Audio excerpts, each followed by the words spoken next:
Donc le diable vient avec des versets. Et il envoie des versets. Il est écrit. Jésus aussi prend des versets pour le contredire. La tentation de Satan, ce n'était pas une fille en mini-jupe. C'était des versets sortis de leur contexte. Il faut prier pour savoir, pas pour avoir. Il faut jeûner et prier pour comprendre des versets. Jeûner et prier pour comprendre certaines notions qui touchent à Dieu et à son Fils Jésus. Il faut jeûner et prier pour mieux comprendre certains aspects de l'œuvre de la croix. Il faut jeûner et prier pour comprendre le sang de Jésus. Adam priait pour savoir, pas pour avoir.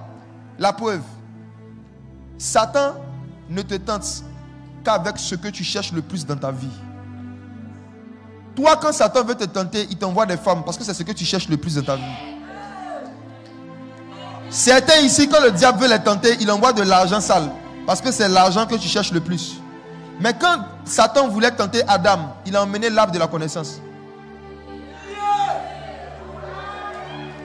Adam et Ève ont été tentés avec une connaissance. Ça veut dire que c'est la chose qu'ils aimaient le plus. Ils voulaient savoir. La tentation d'Adam et Ève était de les pousser à avoir accès à une connaissance interdite par Dieu. Satan ne te tente qu'avec ce que tu aimes le plus. Beaucoup parmi vous, vous n'avez jamais fumé la drogue. Donc le diable ne peut pas vous tenter avec la drogue. La drogue ne va pas vous attirer parce que vous ne connaissez pas. On ne peut pas te tenter avec une chose que tu ne connais pas un peu. Quand Satan voulait tenter Jésus, il n'a pas envoyé une sœur. Il a envoyé des versets bibliques.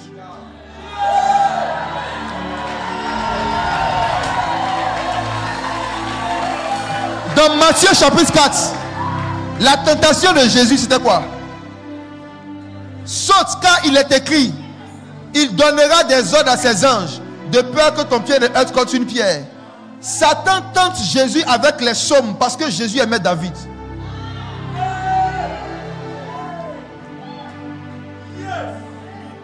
Satan a tenté Jésus avec des versets parce que ce que Jésus aimait le plus, c'était les versets. Qu'est-ce que tu aimes le plus? La tentation prend toujours la forme d'une chose qui est en nous, que nous aimons. C'est parce que tu n'aimes pas les homosexuels qu'il n'y a personne parmi eux que Satan envoie vers toi. Satan sait que s'il envoie cela, ça ne va pas te toucher parce que ce n'est pas ce que tu cherches. Mais Adam cherchait à savoir qui est Dieu, qui est son fils. Il était dans la vie éternelle. Le dernier Adam qui est Jésus, quand il est venu sur la terre, lui aussi, parce qu'il s'était dépouillé de sa divinité, il était paru comme un simple homme. Il cherchait aussi la connaissance. Donc le diable vient avec des versets et il envoie des versets. Il est écrit. Jésus aussi prend des versets pour le contredire. La tentation de Satan, ce n'était pas une fille en mini-jupe, c'était des versets sortis de leur contexte. La tentation de Satan contre Jésus, c'était des versets sortis de leur contexte. Ça veut dire que Jésus avait atteint un niveau de spiritualité où il n'y a rien qui pouvait le tenter sur la terre à part la Bible. Je te souhaite ça. Je prie qu'après ce programme, même que tu deviennes tellement spirituel que même tes tentations soient des choses spirituelles.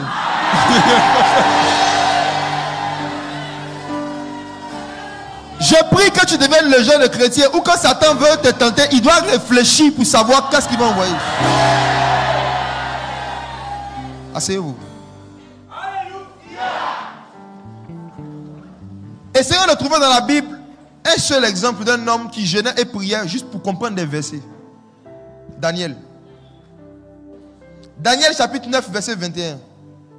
Beaucoup de gens pensent qu'ils ont fait le jeûne de Daniel juste parce qu'ils ont jeûné 21 jours. Si tu ne jeûnes pas pour les mêmes raisons que Daniel, même si tu jeûnes 21 jours, ce n'est pas le jeûne de Daniel, c'est ton jeûne. C'est ton jeûne, c'est ton jeûne. Pourquoi Daniel avait jeûné 21 jours? Il n'avait pas jeûné 21 jours parce qu'il voulait partir en France.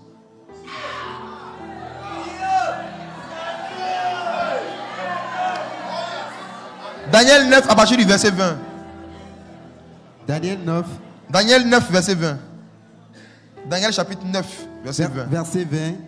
Je parlais encore, je priais. Pause. Dis avec moi, je parlais encore. Je parlais encore. Je priais. Je priais. Ce verset montre que parler et prier c'est différent.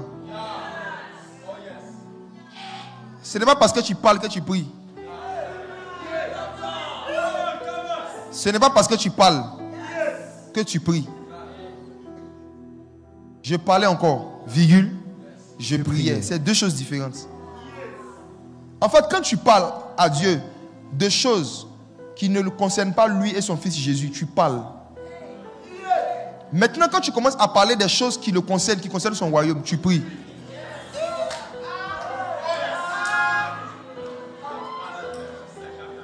Dis avec moi, je parlais encore. Je parlais encore. Et je priais. Je priais. Continuons. Je confessais mon péché et le péché de mon peuple d'Israël. Donc Daniel aussi péchait. The man of God. Si Daniel confessait son péché, et nous, vous savez, chaque fois que dans la vie chrétienne, vous vous sentez irréprochable, c'est que Dieu vous reproche beaucoup de choses.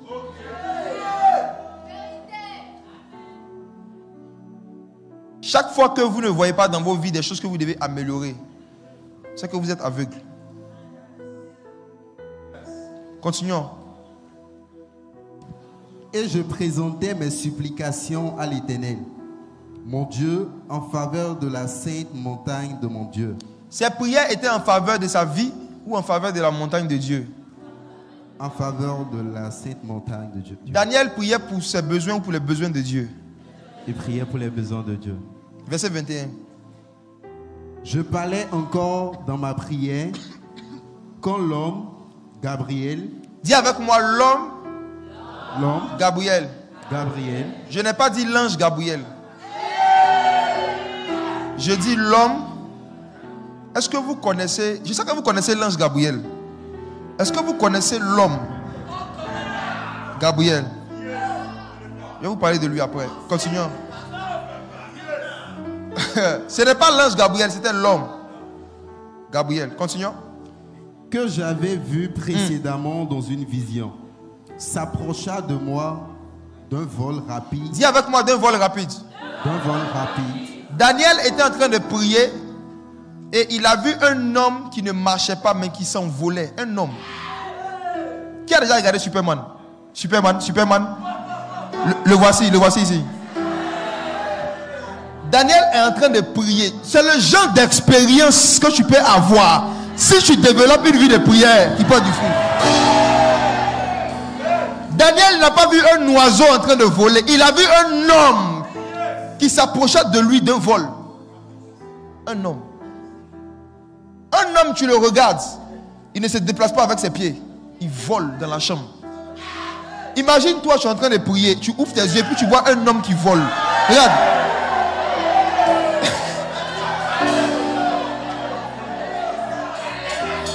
Il y a des expériences que Dieu ne peut pas faire vivre à des peureux. Parfois, Dieu te teste. Comment? Pendant que tu pries, tu vois un cafard passer. Un seul cafard. Parfois, tu pries, tu vois un salamandre.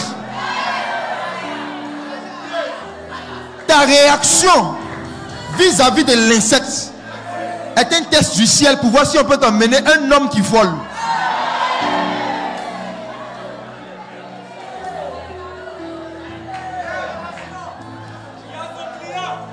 Quand tu pries, que tu vois un cafard, un insecte, comment tu réagis dans ton cœur? Tu as peur?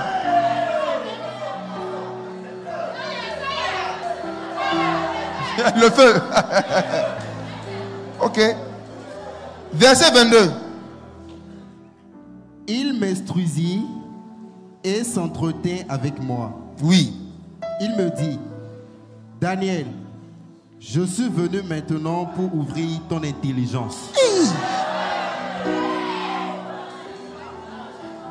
Si Daniel avait besoin qu'on ouvre son intelligence, et toi, et moi.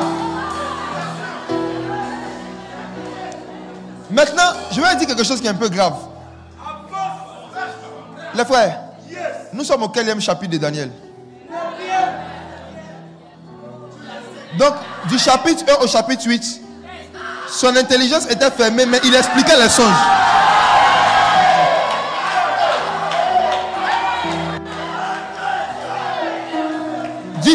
1 au chapitre 8, on n'avait pas encore ouvert son intelligence, mais Daniel expliquait toutes les visions et tous les songes avec l'intelligence fermée.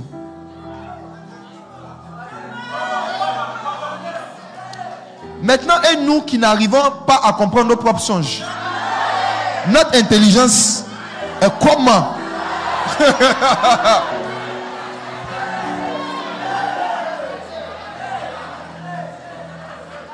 L'un des fruits que la vie de prière produit, c'est que Dieu va ouvrir davantage ton intelligence, ta compréhension. Plus tu pries, plus tu es censé comprendre les choses que tu ne comprenais pas hier. Une vie de prière qu'un étudiant a, qui diminue ses notes scolaires, est une vie de bavardage.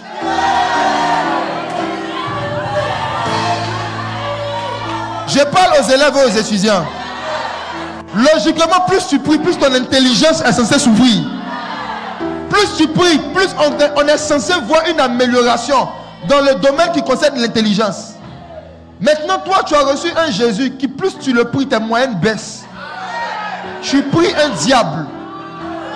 Tu pries un diable qui se fait passer pour Dieu.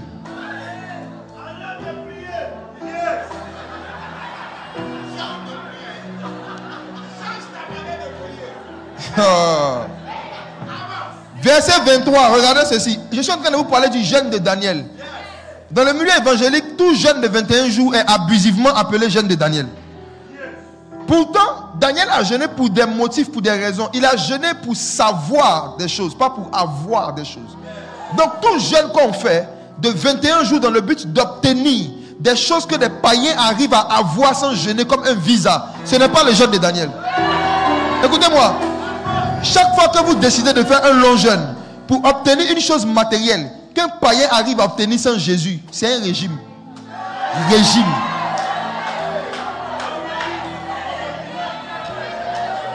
Si tu décides de jeûner pour une voiture, jeûner pour un enfant, jeûner pour un visa, jeûner pour une promotion, alors que les païens arrivent à avoir ça sans Jésus et sans jeûner, le ventre plein, tu dois arrêter ce que tu fais. Daniel a jeûné 21 jours. Pourquoi? Parce qu'il voulait savoir, il voulait comprendre. Et comme il a jeûné pour comprendre certaines choses, un ange est venu lui ouvrir l'intelligence. Et regardons, l'ange lui dit clairement que, vu que ton sujet de prière c'était de comprendre certaines réalités spirituelles, c'est pourquoi tu as jeûné. Regardez la suite, c'est très intéressant. Daniel 9, verset 23. Lorsque tu as commencé à prier, oui, la parole est sortie. Et je viens pour te l'annoncer. Lorsque tu as commencé à prier, la parole est sortie. Mes frères et sœurs, le but de la prière, c'est de pousser Dieu à faire sortir une parole pour nous. Ce n'est pas normal de prier pendant des heures et à la fin on te demande quelle parole tu as reçue, tu dis rien. Frère, il y a un problème. Normalement quand tu pries, une parole doit sortir. Quand tu as commencé à prier, la parole est sortie. La parole est sortie. Donc Daniel a prié pour quoi? Pour la parole. Il a prié pour la parole. Est-ce que tu as déjà jeûné et prié pour comprendre mieux ta Bible? Le jeûne de Daniel, c'est jeûner pour comprendre la parole. C'est jeûner pour qu'une parole sorte de notre Bible. Change notre vie. La majorité des hommes et des femmes qui ont écrit la Bible étaient en jeûne et prière. Donc si c'est dans un état de jeûne et de prière que des gens ont écrit les Écritures, c'est seulement des gens qui ont une vie de jeûne et de prière qui peuvent comprendre les Écritures. Si ceux qui ont écrivaient pendant qu'ils priaient, tu ne peux pas comprendre la parole en dehors de la vie de prière. Daniel chapitre 10 verset 12. Daniel 10 verset 12. Il me dit, Daniel. Ça c'est un autre ange encore. Daniel il avait souvent des expériences comme ça. Bon, attendez, on fait quelque chose. Faisons quelque chose. Lisons verset 11. Puis il me dit, Daniel, homme bien-aimé, oui, sois attentif aux paroles que je vais te dire. Oui. Et tiens-toi debout à la place où tu es, car je suis maintenant envoyé vers toi. Lorsqu'il m'eut ainsi parlé, je me tins debout en tremblant. Parenthèse. À qui c'est déjà arrivé de sentir une partie de son corps trembler sans savoir pourquoi? Dans la présence de Dieu. Soit ton pied bouge seul ou ta main. Chaque fois que ça t'arrive, c'est qu'il y a un ange qui est en train de te parler.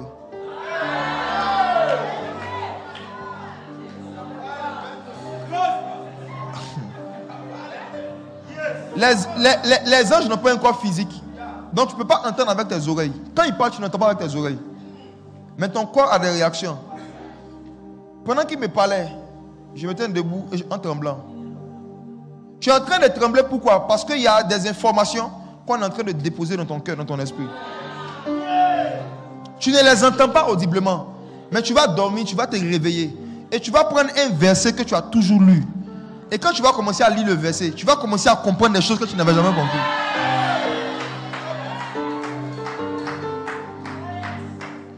C'était une parenthèse. Regardez le verset 12. Il me dit, Daniel, ne crains rien, car dès le premier jour où tu as eu à cœur de comprendre et de t'humilier devant ton Dieu, tes paroles ont été entendues. Et c'est à cause de tes paroles que je viens. Daniel a eu à cœur de faire quoi? De comprendre. Daniel a jeûné parce qu'il avait à cœur de faire quoi? De comprendre. Toi, tu jeûnes 21 jours parce que tu as à cœur de voyager.